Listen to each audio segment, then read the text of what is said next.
খুব অল্প সময়ের জন্যই কিন্তু এই সজনে ফুল পাওয়া যায়। আবার মাঝে তো ২-১ দিন বৃষ্টিও হয়েছে, সাথে তো ঝোড়ো হাওয়া আছেই। এরপরে আর তো মনে হয় না সজনে ফুল পাবো বলে। তো আজকে সজনে ফুলের একটু বড়া বানাচ্ছি। সবার ১ম এই সজনে ফুলটাকে খুব ভালো করে বেছে নিয়েছি।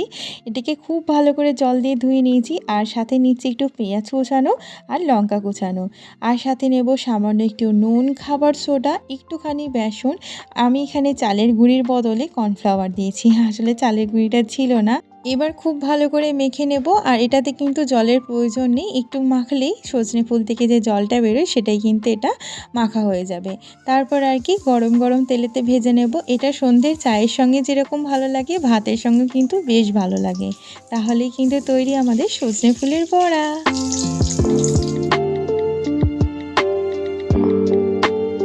অতি সাধারণ মনে হলেও এর টেস্ট কিন্তু অপূর্ব। ভিডিওটি দেখার জন্য অসংখ্য ধন্যবাদ।